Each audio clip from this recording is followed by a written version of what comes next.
Sorti le 29 octobre 2020 aux éditions Akata, aujourd'hui on parle du premier tome de Comme sur un nuage, une collaboration entre Okura au dessin et Hashii Koma au scénario. Un manga aussi doux que son titre.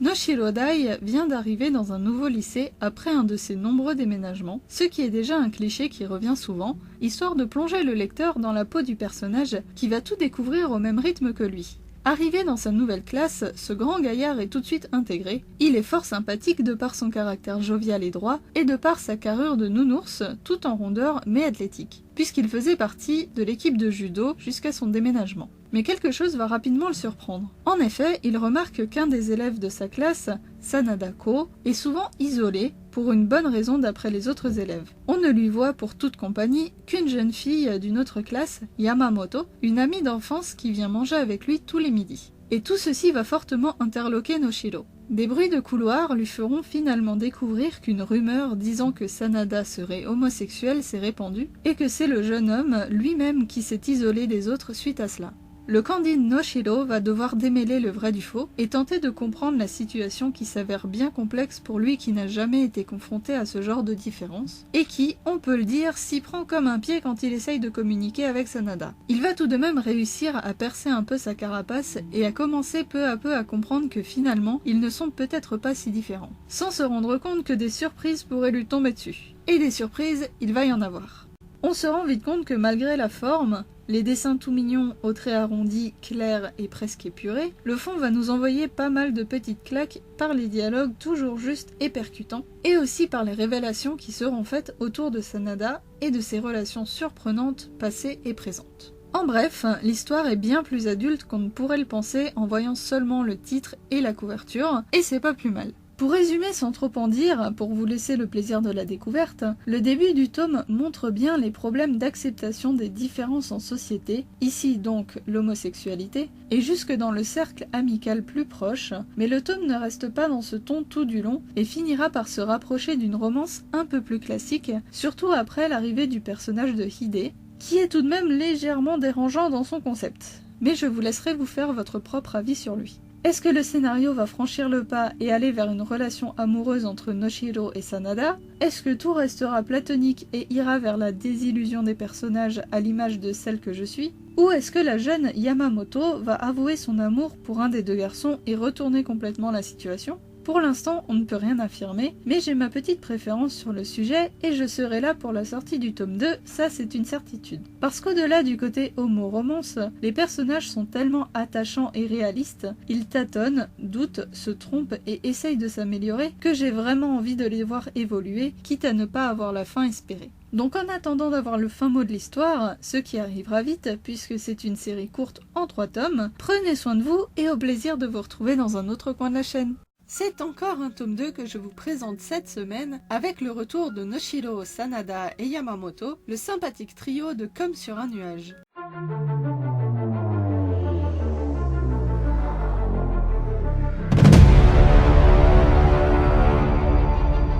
Et comme c'est une suite, le lien de ma vidéo de présentation du tome 1 est en barre d'infos pour ceux qui ne l'auraient pas vu. Pour les autres, c'est parti pour là.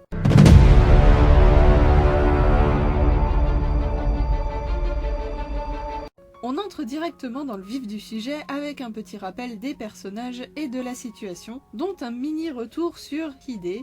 Je n'en avais pas parlé dans la vidéo sur le tome 1, je me permets donc un petit écart sur lui ici. Aussi sympathique qu'il peut être, j'ai quand même du mal avec le principe de ce personnage. Un homme de 26 ans qui est l'ex-petit ami de Sanada, lycéen mineur, et qui se mêle encore de sa vie amoureuse.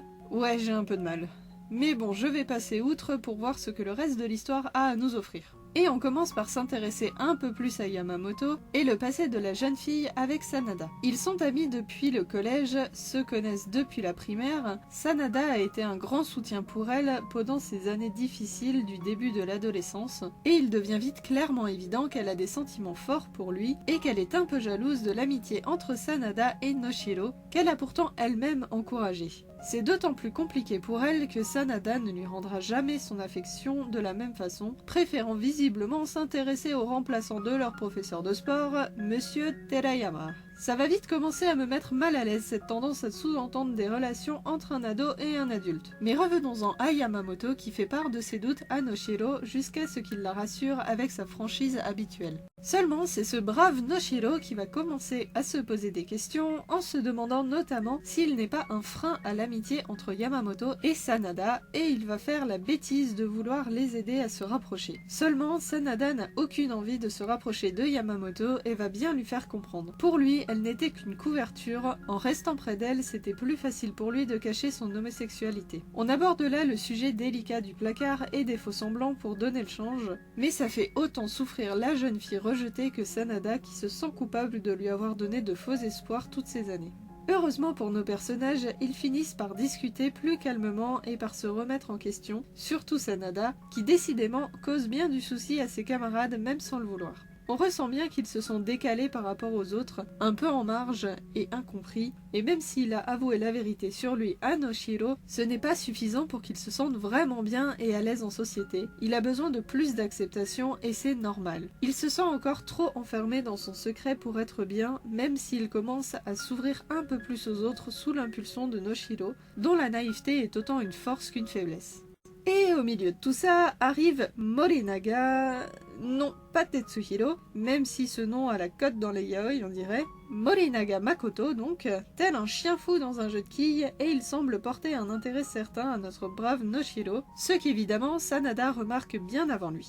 C'est un personnage assez cliché, c'est le rival qui est ajouté pour relancer des péripéties, et je ne le trouve pas spécialement intéressant au premier abord, d'autant plus que son design fait vraiment enfantin, même si le style général l'est aussi, avec lui c'est encore plus évident, et son caractère de cochon avec tout le monde sauf Noshiro n'arrange rien. La nouvelle problématique sera donc que Morinaga va demander à Noshiro de sortir avec lui. Et c'est là que la naïveté de Noshiro est une faiblesse et en devient presque agaçante. La situation énerve Sanada, il n'ose pas en parler à Yamamoto, et donc il va demander conseil à... Devinez... Oui voilà, Hide. Arrêtez de me rappeler que ce personnage existe s'il vous plaît. On se retrouve avec un Noshiro qui finit enfin par refuser les avances de Morinaga, ce qu'il aurait pu faire depuis le début, et décide de simplement rester ami avec lui. Mais en voilà une idée qu'elle est bonne. En tout cas, son arrivée donne un gros coup de pied dans la fourmilière. Sanada, comme moi, ne supporte pas vraiment le nouveau venu, ni toute la place qu'il prend au sein de leur petit groupe. Il est honnête sur le fait qu'il ne veut pas se forcer à être faussement gentil avec quelqu'un qu'il n'apprécie pas, mais on remarque aussi bien vite que c'est surtout le fait que Morinaga colle tout le temps Noshiro qui le dérange réellement. Mais bien sûr, le tome se termine sur Sanada qui tente du mieux possible de se voiler la face sur ses propres sentiments, sans compter sur Noshiro qui est trop naïf pour comprendre non seulement les siens, mais aussi ceux des autres. Le petit chapitre bonus à la fin du tome se concentre sur Sanada et se déroule de son point de vue. Il retrace les rumeurs qu'il a subies au début du lycée, puis sa rencontre avec Noshiro. On voit à quel point il était méfiant avec lui et comment il a fini par s'ouvrir un peu plus pour laisser une chance à ce grand gaillard qui met trop souvent les pieds dans le plat sans s'en rendre compte et qui peut autant blesser les autres que les encourager à devenir plus forts. Ce volume est plutôt dans la lignée du précédent, il tente d'aborder des sujets importants et sensibles avec une certaine finesse, mais le ton est vraiment inégal et ne fait pas honneur à ces sujets délicats qui mériteraient d'être mieux travaillés. La différence entre ce que le scénario tente de faire et les dessins tout mignons ne marche pas vraiment finalement, à l'inverse d'un Madoka Magica par exemple, pour lequel l'impact de l'histoire n'en était que plus impressionnant, là ça dessert totalement l'objectif. Le caractère un peu bonnet de Noshiro peut finir par lasser, surtout avec son comportement envers Morinaga qui arrive un peu comme un cheveu sur la soupe. Par contre, Sanada reste un bon personnage. Je veux quand même savoir comment tout ça va finir, donc je serai au rendez-vous pour le 3e et dernier tome. En attendant, prenez soin de vous et au plaisir de vous retrouver dans un autre coin de la chaîne. On y est, le tome final de Comme sur un nuage. Ça aurait été court et un peu en dents de scie au niveau qualitatif pour les deux premiers, même si ça restait globalement assez bon, on ne va pas se mentir. Alors, est-ce qu'on va avoir droit à une fin en apothéose ou à un pétard mouillé? On va voir ça tout de suite.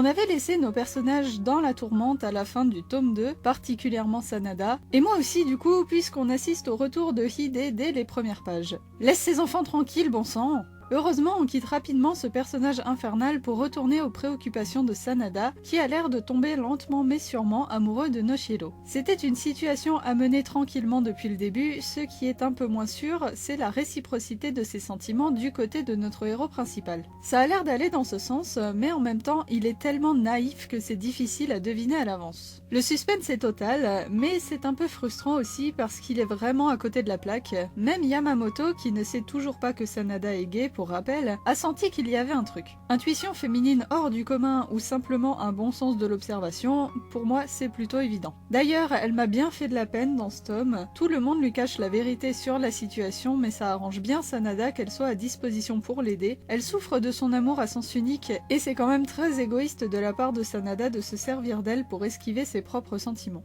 Morinaga, lui, est toujours là pour donner un coup de pied dans la fourmilière, qu'il va finir par complètement détruire si ça continue. Ce sont lui et Hide qui sont utilisés pour faire réfléchir nos protagonistes principaux sur leurs relations et leurs sentiments. C'est bien dommage que ce ne soient pas des personnages très appréciables sur le principe pour Hide et sur le caractère pour Makoto, qui est quand même sacrément casse-pied. Parmi tout ça, c'est Yamamoto qui commence à confirmer son statut de meilleur personnage de cette histoire quand elle découvre enfin que Sanada aime les hommes. Elle est hyper compréhensive et sans doute aussi soulagée de savoir que finalement ce n'était pas elle le problème entre guillemets. Elle ne pouvait juste pas plaire à son ami, peu importe ses efforts.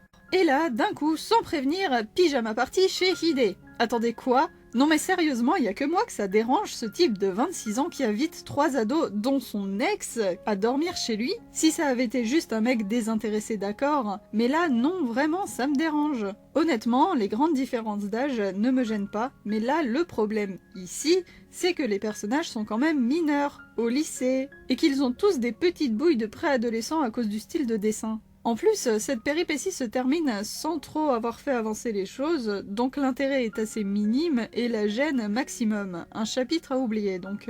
Et pour la dernière partie, on a droit à une nouvelle rivale amoureuse, si on peut dire, puisque Noshiro reçoit une déclaration d'une jeune fille du nom d'Aikawa Natsu et décide d'accepter et de sortir avec elle. Alors ça, on l'avait pas vu venir. Tout paraît aller pour le mieux dans le meilleur des mondes pendant quelques temps, mais Noshiro finit par se rendre compte que la situation ne lui convient pas vraiment. Il passe beaucoup de temps avec sa copine, mais du coup ne voit presque plus Morinaga, Yamamoto et surtout Sanada. Celui-ci recommence d'ailleurs à se comporter comme un manche à la sensibilité d'un tracteur, mais Yamamoto est heureusement là pour lui remettre les idées en place. Cette fille est adorable, elle mérite bien plus un happy ending que tous les autres. Comme on pouvait s'y attendre, tout ce petit monde finit évidemment par se réconcilier. La copine est écartée du tableau et il y a un genre de déclaration entre Sanada et Noshiro, mais qui ne change pas vraiment le statu quo imposé depuis le début.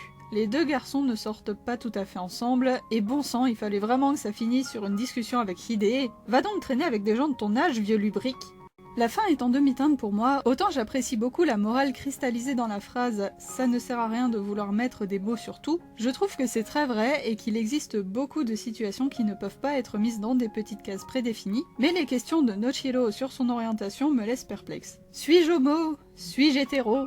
Mon grand, tu es bi. Arrête de te prendre la tête pour rien. J'ai l'impression qu'ils ont du mal avec cette notion dans les œuvres romantiques, c'est soit les filles, soit les garçons. Désolée de vous apprendre qu'il y a aussi des gens qui aiment les deux. En tout cas, concernant cette série dans son ensemble, elle est assez inégale, souvent maladroite. Le panel de personnages est varié mais pas forcément toujours super appréciable. Certaines situations peuvent mettre le lecteur mal à l'aise, mais malgré tout il se dégage de l'ensemble beaucoup de bonne volonté. Les auteurs veulent parler de l'adolescence et des sentiments amoureux sous toutes leurs formes et avec retenue et douceur. C'est un manga bienveillant qui laisse un léger goût d'inachevé, mais aussi une piste à suivre pour la suite si on a envie de l'imaginer. Je ne dirais pas que c'était une de mes meilleures lectures, mais je ne déconseille absolument pas. Surtout pour des lecteurs qui voudraient entrer en douceur dans le monde merveilleux du shonen ai, et pourquoi pas du yaoi ensuite. Ça laisse une bonne marge de manœuvre pour découvrir des histoires plus profondes et complètes. J'espère que vous aurez apprécié suivre cette petite série avec moi, et en attendant de prochaines aventures, prenez soin de vous et au plaisir de vous retrouver dans un autre coin de la chaîne.